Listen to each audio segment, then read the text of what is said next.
All right, Justin McMinn, welcome. Thank you. Former compact speed car national champion, mate. How proud was it when you were able to pull that one off? Yeah, it was a pretty big deal for us. We've sort of been in compacts for a few years and come close a couple of times. So to do it, at Redline in our home state and with family around, it was pretty special actually. So once that was locked away, was the thoughts immediately to step up to speed cars, or was it to stay in compacts for a little while? To be honest, we were already sort of flirting with the idea of moving up to the speed cars. It was just a matter of, I guess, getting the finances together and getting a little bit more organised in terms of a transporter and things like that. Then make the jump up, I guess. In terms of finance, is there a big difference in cost between a compact and a speed car? Look, it's not a huge difference. Definitely the motors are a lot more expensive. But the big difference is you're not, with a compact you start with a production engine, you've got to turn it into a race engine, whereas in a speed car we're buying a race engine prepared professionally, but it is a big expense and a big part of it. So you've been at the top of the tree in a compact, you're pretty close there now in a speed car. How much difference is it driving a compact compared to the speed car? Yeah, I was actually surprised. I sort of jumped in the speed car and felt pretty comfortable straight away. But definitely that last sort of 5-10% is definitely harder to find in the speed car. You need to be on your game, driving with the setup of the car. Everything needs to be right to keep up with these guys at the front. So the last 5%, where do you think that comes from? Is that the driver, or is that, say, engine, setup, tyres?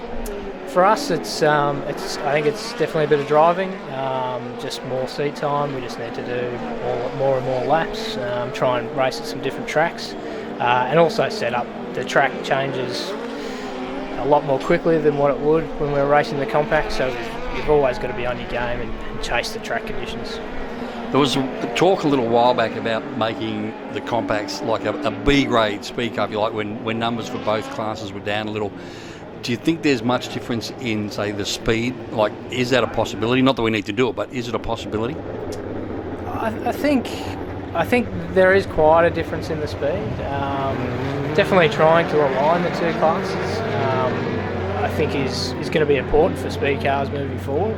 We've seen a lot of guys come out of the compacts in the last few years, and if you look at how they do it in New Zealand, they've got a brilliant setup where their guys start in the TQs and then they progress into the speed cars. It's a bit of a natural progression, and I think if we can build that sort of culture, I think the speed cars will grow even stronger.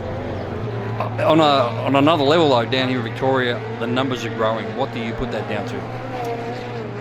I think we got some really good people involved in the club now. I think it's just a real positive environment. Everyone's pitching in and trying to get people to the track and try and help them out. If they need something, everyone's willing to help out. I think the biggest factor is that the people we have involved in the club, and they're doing a great job of promoting the class.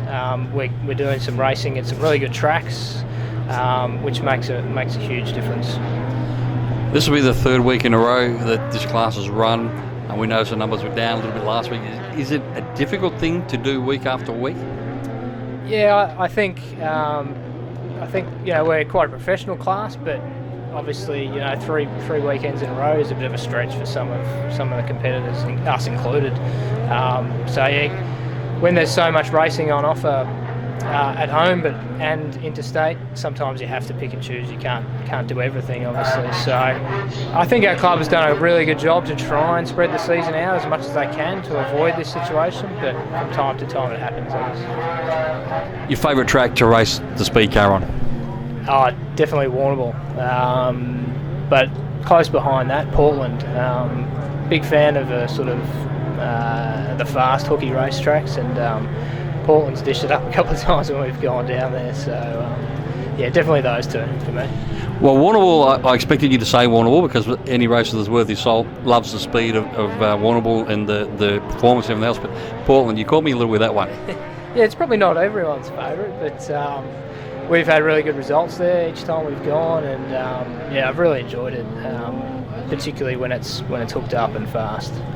So who's the benchmark in the class? You've got veterans like Travis Mills, another former national speed car title, compact speed car champion. You've got Paul Farrell and a few of the other veterans.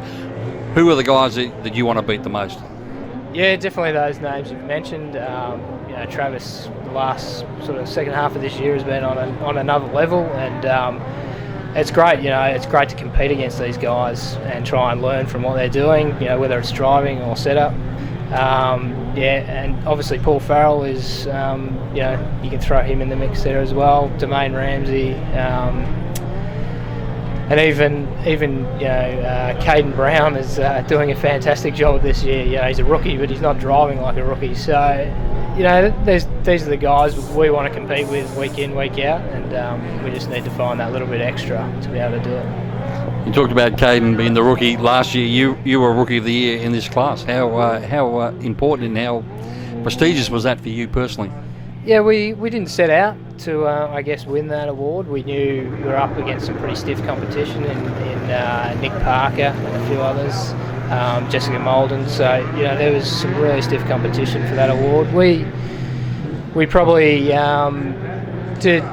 We had some good results, but we also finished plenty of races, and I don't think that's good luck. I think it's car preparation and it's all those sorts of things that you needed to fall into place.